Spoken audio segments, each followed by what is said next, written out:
La formation de base en entreprise a véritablement pris son envol à la fin des années 80.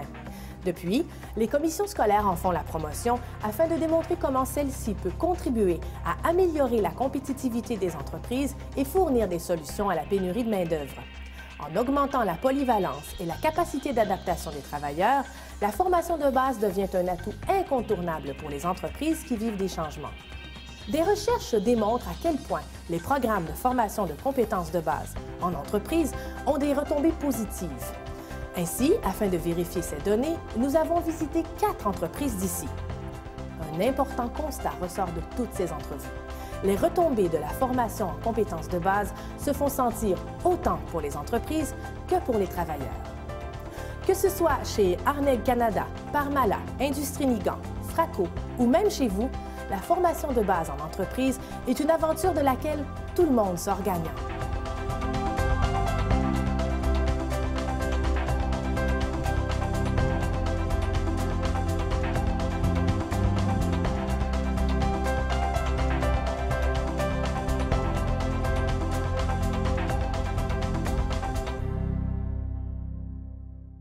On a eu une grande amélioration au niveau de notre qualité, au niveau des matériaux qu'on produit à l'intérieur de l'usine.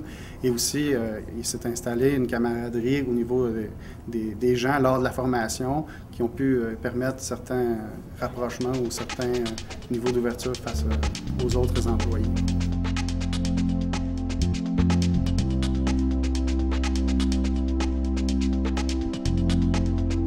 Très motivé à poursuivre d'autres formations, donc je suis allé suivre un cours en hydraulique, pneumatique et aussi un cours en électricité de base.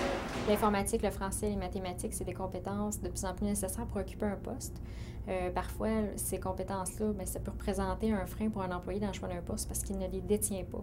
Donc, nous, on a désiré offrir la formation de base pour que nos employés puissent développer des compétences dans ces domaines-là, mais également aussi pour qu'ils puissent prendre plus de confiance en nous puis devenir par conséquent plus autonomes au travail. Ça c'est la conséquence.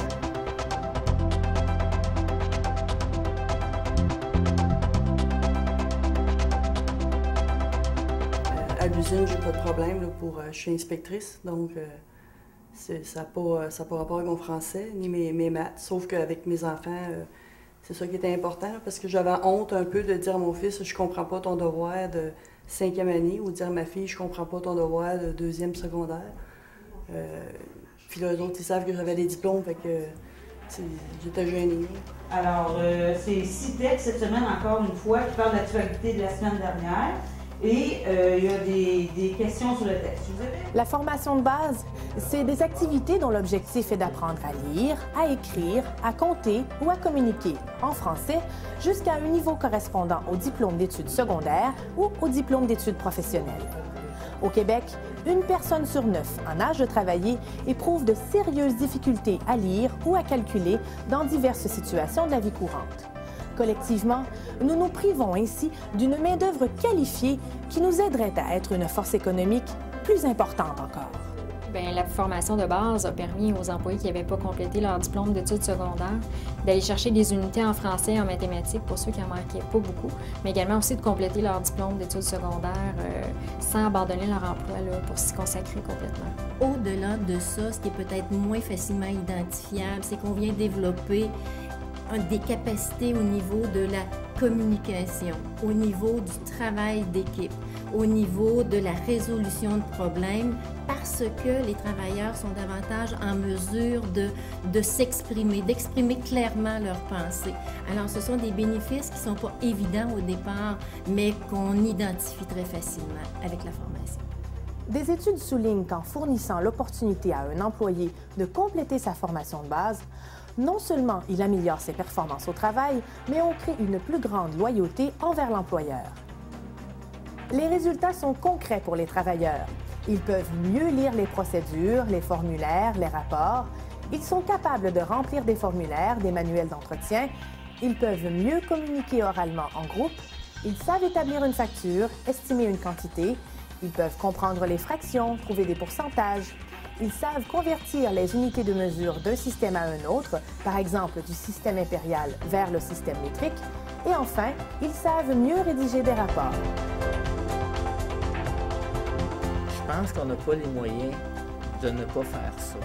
On est dans un contexte où la main-d'œuvre, on n'achète pas ça dans aucun magasin à rayon.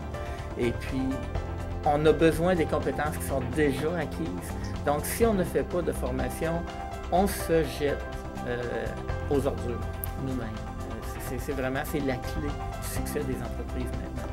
Le sentiment d'appartenance existait, en effet. On est une entreprise qui est très proche de nos employés.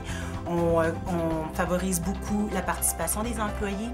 Mais de donner cette opportunité-là, cette formation-là, ça a renforcé leur sentiment d'appartenance. Chaque projet de formation est unique et adapté aux besoins de l'entreprise. Ainsi, certains projets sont admissibles à des subventions, par exemple pour rémunérer les travailleurs tout au long de la formation.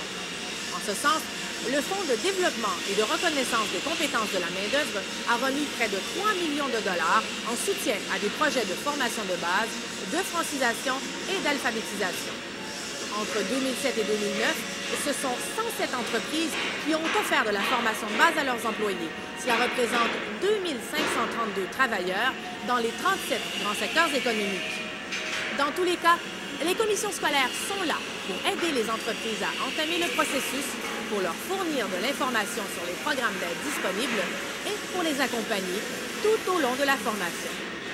Il y a des entreprises qui nous appellent parce qu'elles ont des difficultés, souvent qui ne sont absolument pas liées à la formation de base, mais lorsqu'on arrive pour faire, par exemple, la formation technique, on réalise que on aurait peut-être besoin de calcul, on aurait peut-être besoin de mieux comprendre les consignes de travail. Donc, à ce moment-là, on se dirige vers la formation de base.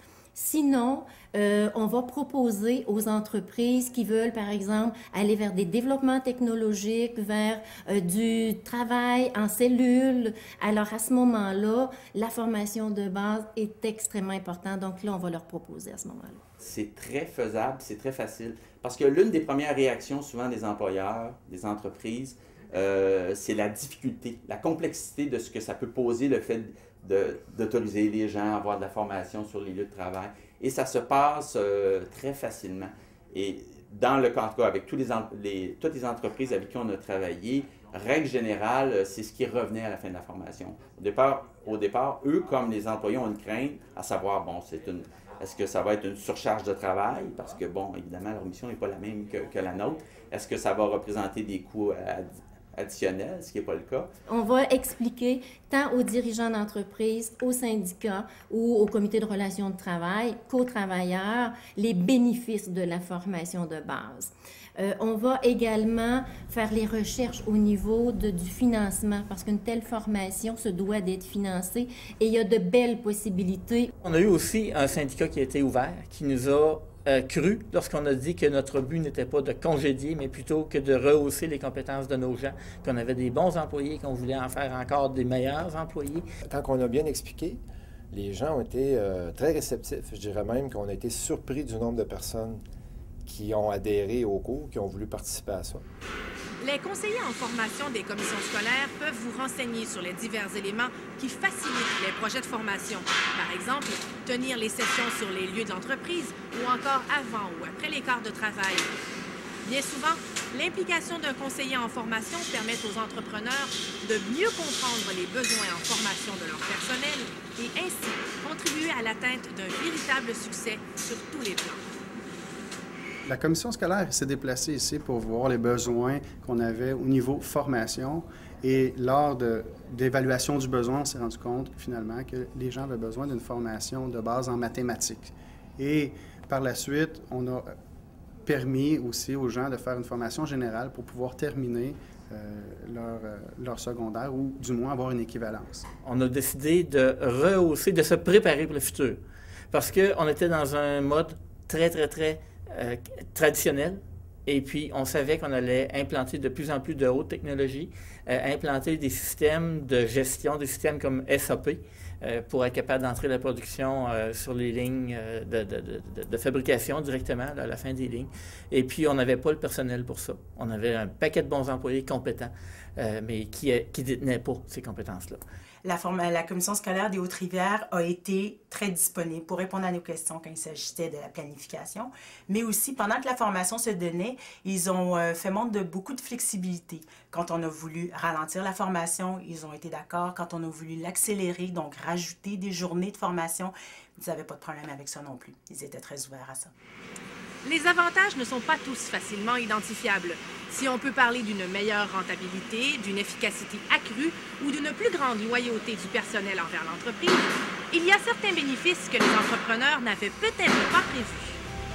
Je dirais que la formation de base en entreprise comme ça aura donné le goût d'apprendre à mes employés, et ça, peu importe leur âge.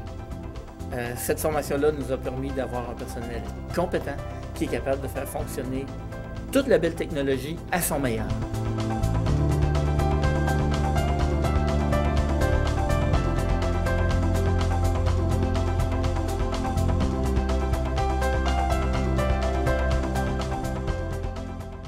Il y a une retombée positive que tout le monde peut deviner, mais qui est difficile à évaluer, et c'est la productivité.